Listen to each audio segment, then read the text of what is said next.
Number 9, follow along on your homework. Number 9. We're solving the equation by finding the roots. We have 3 times x plus 4 squared equals 8. All right, so you see x written only one time, yes? So since x is only written one time, I can stab map my way back out of it. What do I do first? Divide by 3. Oh, I know why y'all had a problem with this. All right, so I've got x plus 4 squared equals 8 over 3. We're going to take it back to algebra 2. All right, I'm going to square root, but I have a problem. X plus 4 equals plus or minus. I've got the square root of 8 over the square root of 3. I'm going to split those up that way, okay? What's the problem? I have 2 problems in this, actually. Can't have a radical in the bottom. Sit in your seat. Adam, you got to pick your seat. Come sit down. I told y'all you have to stay in your assigned seats. But you picked them, but now they're yours. Okay. I can't have a radical in the bottom, and what's the other problem? What's problem number 2? Square root of 8 can be simplified. So I got 2 problems I need to work through. Now, it doesn't matter which one you do first. If I was doing this, I'd probably rationalize the bottom first, but either one's fine, okay? Let's just take a minute off to the side and let's simplify this to make sure you remember how. You guys remember splitting up the radical into 2 other radicals? So what's the biggest perfect square I can divide 8 by? 4. 4 times what? 2. So I split this up as the square root of 4 and the square root of 2. And what is the square root of 4? 2. So this becomes 2 square root of 2. Is anybody confused? So good? All right, so I have x plus 4 equals plus or minus. So this is 2 root 2, and I have square root of 3. I still have the problem of the radical on the bottom. How do I get rid of that? Multiply it by the square root of 3. This is called rationalizing the denominator, getting the radical out of the bottom. Okay. Now, when I multiply radicals, I can combine them under the same one, right? Yes. So I have x plus 4 equals plus or minus 2 times the square root of what? 6 over, what's the square root of 3 times the square root of 3? 3. Right? You can think about this one of 2 ways. You can think about this being the square root of 9, which is 3. Or you can think about it as the square root of 3 squared. And of course, those are opposite operations, which means they cancel, and it leaves me just with 3. Okay? I'm still not quite done because I need to get x completely by itself, so I'm going to move the 4 plus or minus. And the order doesn't matter here if you do plus or minus first. It's just a little bit prettier math to leave it like that. Y'all good?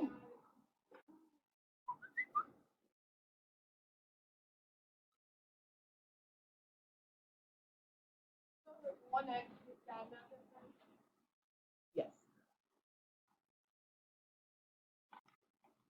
Okay. 11. Is there some? That answer your questions about that one? Okay. 11. 2y squared minus 8 equals 6 minus 2y squared.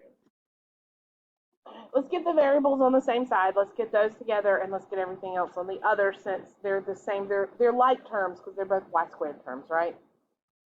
So I'm going to add this to both sides. And at the same time, I'm going to move this.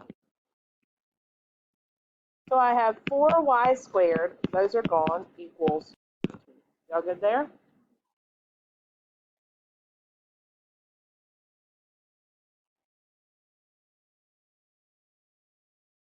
Okay, when you're using the square root, that's whenever you only see the variable written one time in the equation. But since they're like terms, you can move them to the same side and do it. It isn't. Well, okay, so you could leave them if you had y squared minus 16 equals 0. But when you solve square roots, you're doing SAD map, right? So you do the addition subtraction first, so you move that over here. Does that make sense? Okay. So now what I'm going to do is divide by 4. So I have y squared equals 7 over 2, yes? Yes. Square root. So I have plus or minus the square root of 7 over the square root of 2, and no problem. Can't have that radical in the bottom, so how do I get rid of it? Rationalize it. Multiply it, top and bottom, square root 2. So I end up plus or minus the square root of what? 14 over 2.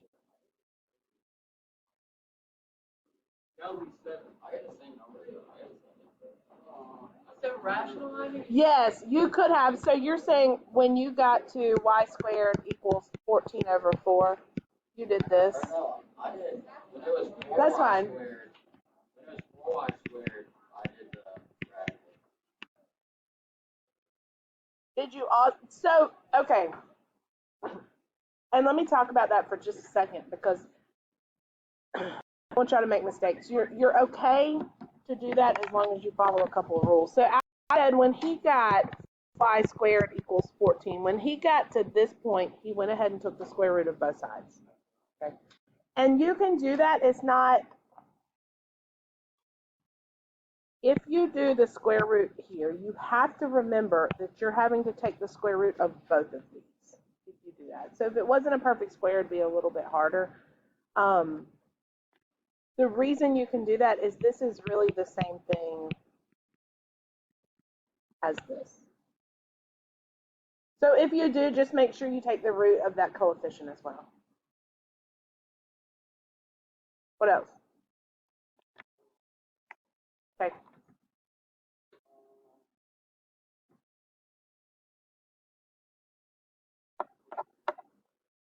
$23. Are you sure? Okay. Before I can solve this, it's a solve using the quadratic formula. I need to make sure it's in standard form and make sure it equals 0. So I'm going to have to do a little manipulation first. So let's start by distributing, and I get x squared plus 5x equals 12. And of course, move that 12 over. What time does the bell ring today? 25? Dang. Okay. It's 5 till 11. It's only 10 minutes longer today?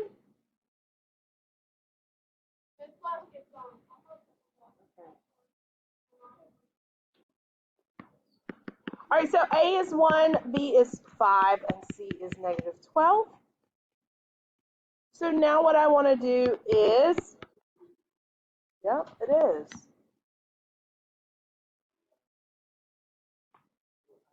Opposite B plus or minus the square root of B squared minus 4 times A times C all over 2A.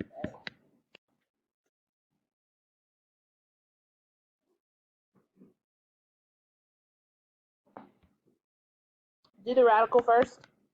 Negative 5 plus or minus the square root of 25 minus negative 48 over 2.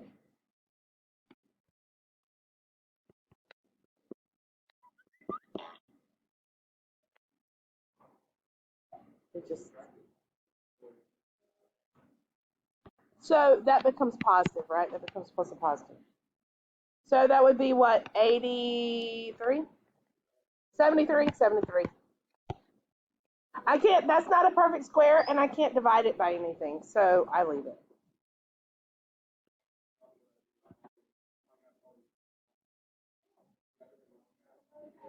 Yes. 15. That was 23. All right, 15. 15 looks a little bleh. Plus over 4 equals 0. I know your game, Brett. I'm going to move the bad C. Well, there's really nothing new with today, so prolonging this is just less time to work on your homework. I'm going to move this over. I'm going to leave a hole here. I'm going to move this over and leave a hole. I know. Take half and square it. So 7/2 squared. Several of you asked yesterday, I can't remember if it was this class or third block, about the negative and if you have to follow through. And it really doesn't matter because when you square a negative, what happens? It's positive anyway. So it really doesn't matter. So I'm going to add 49/4 and 49/4. Conveniently enough, these have the same denominator on the right side. Factor the left, x minus 7/2 squared equals 44/4, which is 11. What? Yes, that's 3.5. Yeah.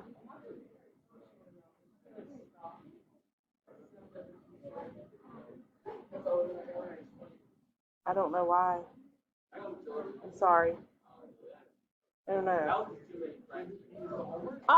And for this one, what I would do, whenever you go to solve this right now, I wouldn't change this to 11. I would leave it as the same because whenever you take the square root, what's the square root of 4? 2, and you see this 2 that's already here, so they're going to have a common denominator. It's not wrong. Plus or minus, if you didn't. If you have square root of 11, that's fine too. I can simplify 4. 4 and 11, that would be 2 root 11. It's going to end up being the, add the 7/2.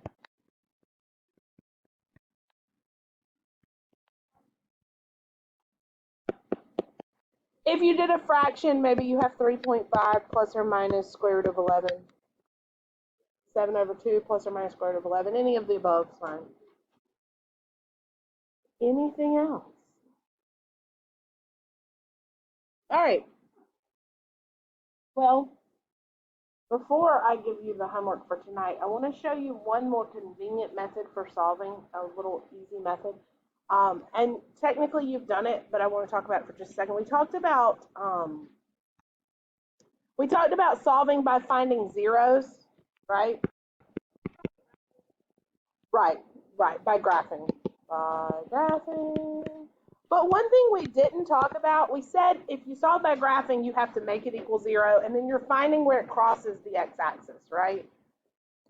Technically, it doesn't have to equal 0 to solve by graphing. And in some situations, it may be a little bit easier to find if you don't solve it for 0. So, for instance, let's see, in your homework, this is number 44 from your homework, and we'll just do it together. You have x plus 1 equals 2x minus 3. And it says to solve graphically by finding an intersection.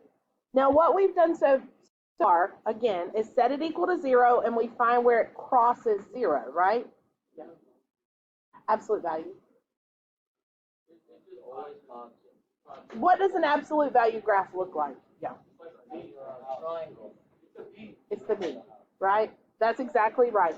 Because what it does is it takes a line, and everywhere that it would go negative, it cuts it off and it flips it up, makes it positive. So absolute value graphs look like this. Remember we talked about this in Algebra 2? Some of those parent graphs that we transformed, okay? All right, so what I'm going to have here is essentially this side is going to look like a V.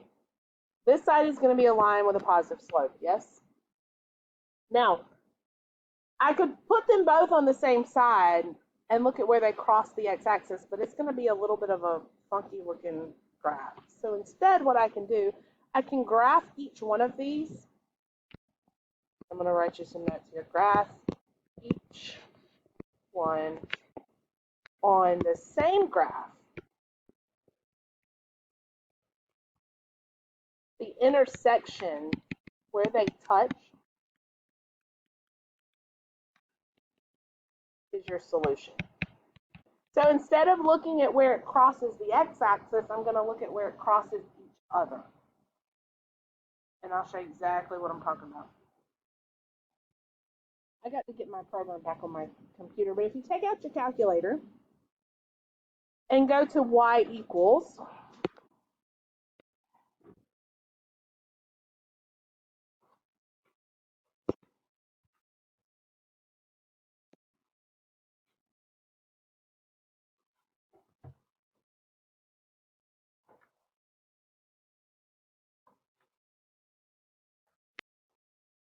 if you go to the math option, once you're in y equals, okay, so I go y equals, then hit math and scroll over to NUM for number.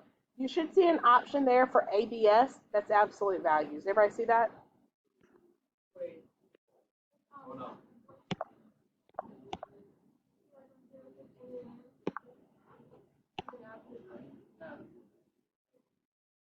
Math, number, ABS. Huh?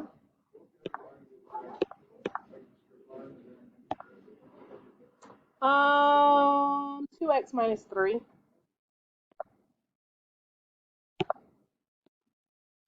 And I'm on Desmos because I just don't have. Why did it not grow?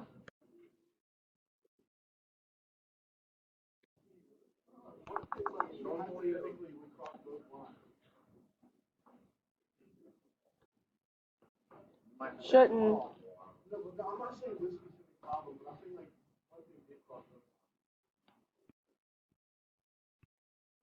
It will. You'll have two solutions. Okay, I can't find it on here. Where? Oh, I see it. Thank you. I need my TI.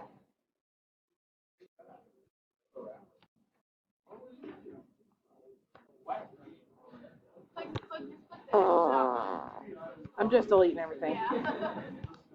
Okay. Who's Stone Age? I know you're not talking about me.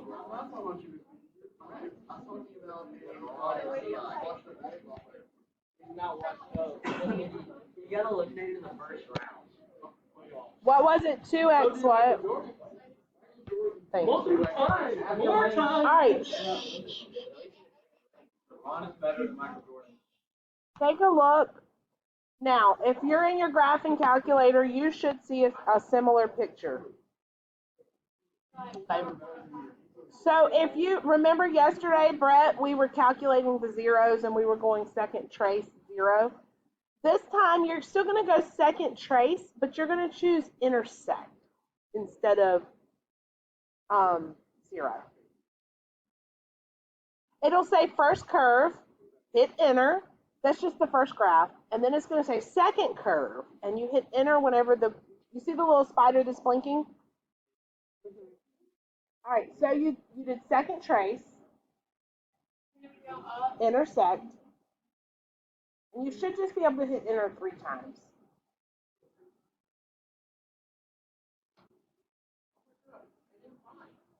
So what is the solution to that equation? Not 4, 5. We're looking for the x value. It's 4. It's 4. It's 4. Okay, because what they're... Yeah. It doesn't have what? Okay. It's still the same pages from last night. But I'll go in and attach them.